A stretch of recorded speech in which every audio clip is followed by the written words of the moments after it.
Mienté, nous sommes le 26 septembre 2025. Et Mienté, il y a un mois et un jour, nous portions cette affaire devant le Conseil des droits humains des Nations Unies et devant la Commission de l'Union africaine. Pourquoi? Parce que la discrimination systémique par des institutions financières et autres, des administrations, des personnes en situation de handicap dépasse les frontières nationales. Il était important, Mienté, de faire en sorte que les Nations Unies et l'Union africaine cessent de se taire, fassent leur job, leur job, leur job, ne soit plus en mesure de continuer ce silence assourdissant qui, ici, encore une fois, n'est pas neutre, mais bien complice. Alors, pour terminer cette semaine, la question que nous devons, Mienté, nous poser, qu'est-ce qui se passe lorsque des banques européennes, internationales, sont face à un crime, à des actes criminels commis par quelqu'un qui a un passé, qui est documenté par la presse internationale. Cette semaine, je vous ai parlé de Barclays. La semaine dernière, je vous ai parlé de Catherine Thérèse Crochet, avocate au barreau de Genève, qui est au centre de cette captation d'héritage. Encore une fois, Mienté, mon handicap, le handicap, est utilisé ici comme arme pour justement continuer ce crime, cette captation d'héritage. Donc, qu'est-ce qui se passe quand des banques, Barclays, j'en ai nommé 5 autres, LGT Bank, Banque Frick, LLB Bank, JP Chase Morgan et la HSBC. Que font-elles lorsque une avocate en situation de handicap, qui est également une héritière, leur montre qu'il y a une activité criminelle qui continue, qui se passe là sous leurs yeux, et que la personne au centre de cela, Catherine Thérèse Crochet, maître Crochet, a des antécédents qui sont lourds. En 1994, le journal Le Monde,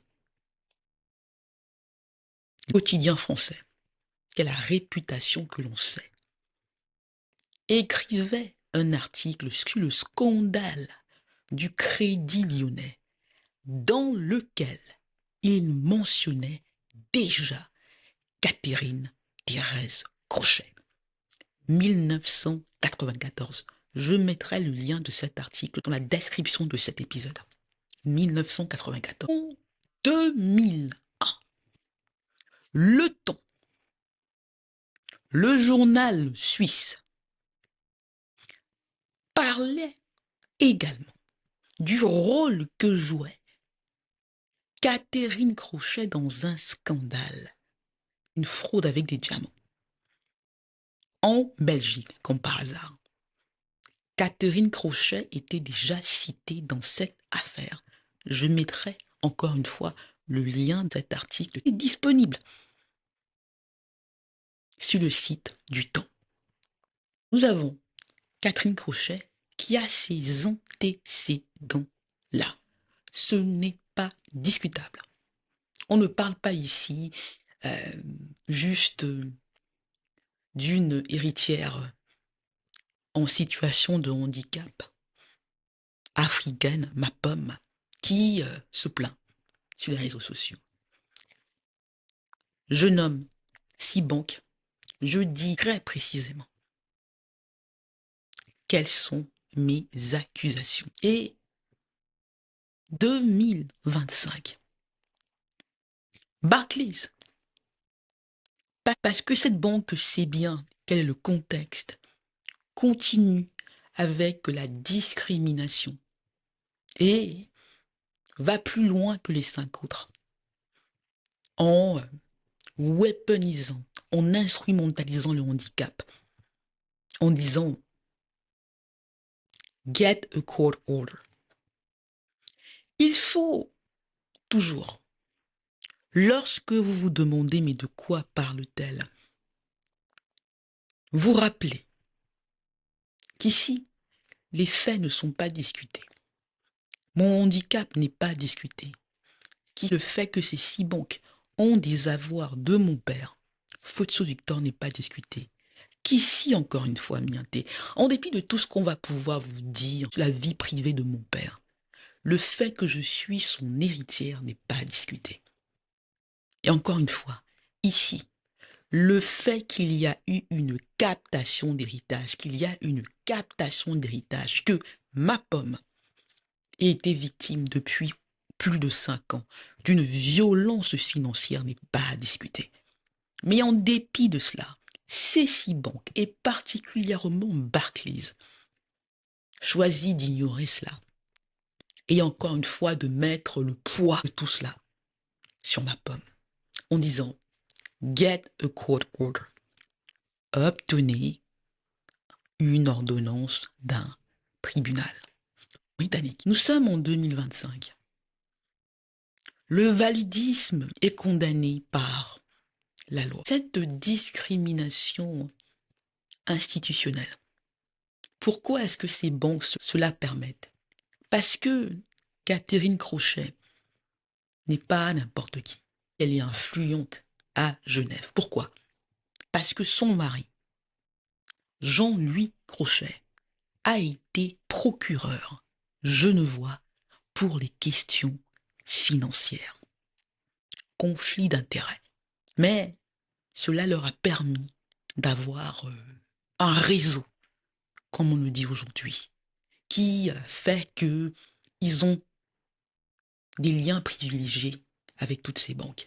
Ce n'est pas discutable. Jean-Louis Crochet. Voilà pourquoi nous avons porté cette affaire devant les Nations Unies et devant l'Union africaine. Et voilà pourquoi, Mianté, en dépit de l'escalade de la violence, du fait que l'article de cette semaine sur Medium en anglais a été, comment vous dire, pratiquement supprimé. Il est difficile de le trouver si vous n'avez pas le lien. En dépit du fait que tout est fait pour empêcher que cette affaire ne soit connue du grand public et de l'opinion publique internationale. Tentative de la réduire à une affaire privée, une affaire de famille, une affaire camerounaise, une affaire africaine, une affaire exotique, Futso Victor et son harem, polygame ici, plus de 100 enfants. Mais nous avons des banques internationales.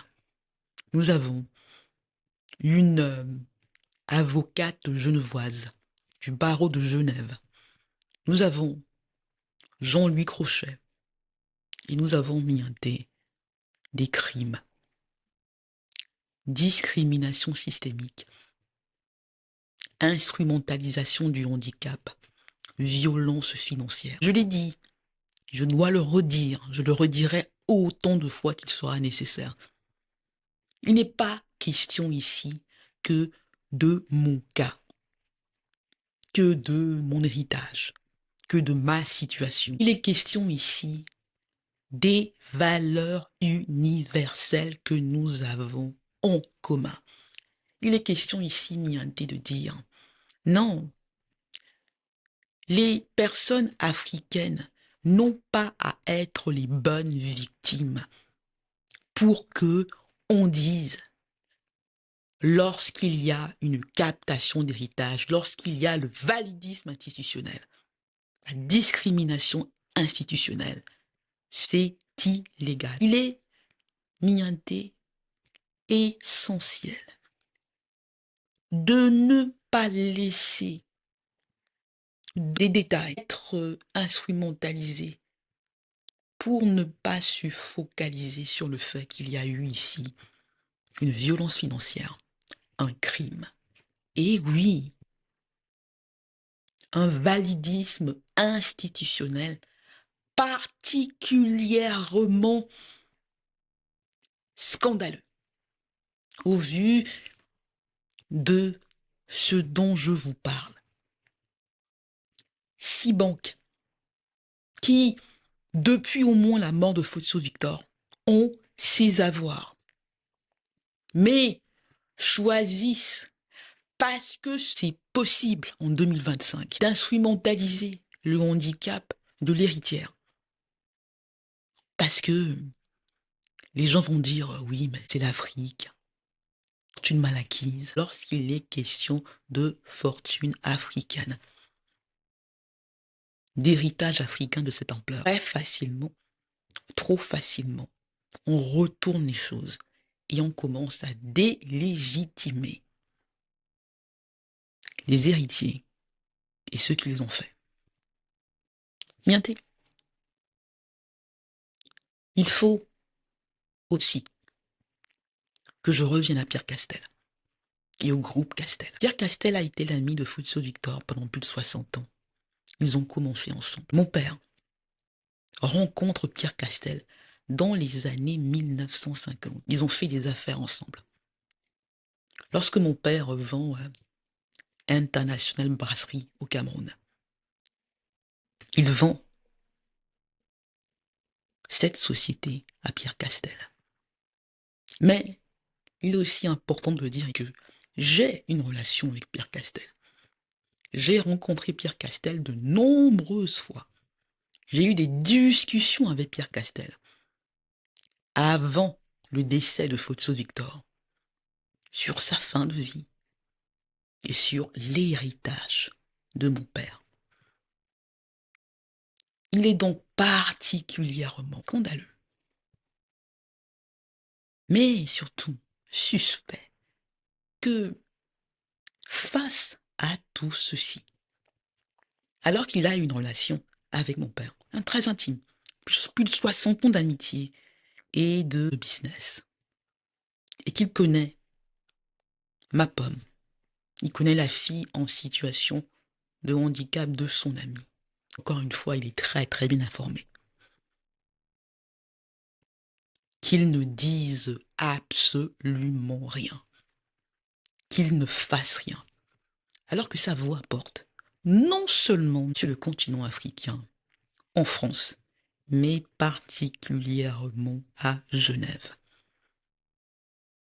Il est donc plus que suspect que Pierre Castel, qui vit dans la même sphère que Catherine Crochet et Jean-Louis Crochet, se taise. Mienté. Mon choix est de dire à vous qui me regardez que votre voix compte. Mon choix est de refuser, même lorsqu'on nous dit il faut accepter l'illégalité parce que il y a d'autres injustices dans le monde.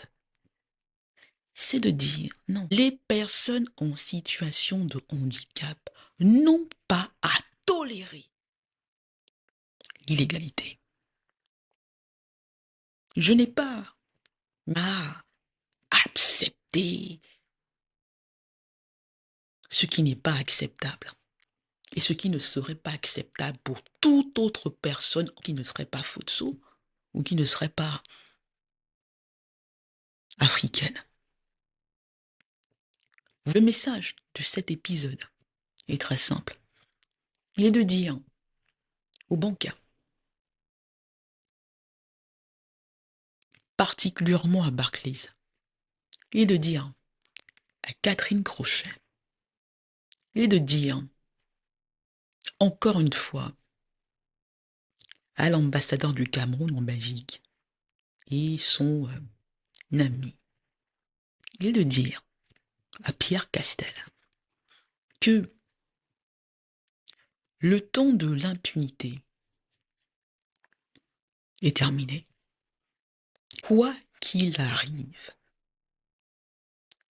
j'irai jusqu'au bout pour obtenir justice. Et vu ce qui a été fait, non seulement à Feu-de-Sceaux Victor, mais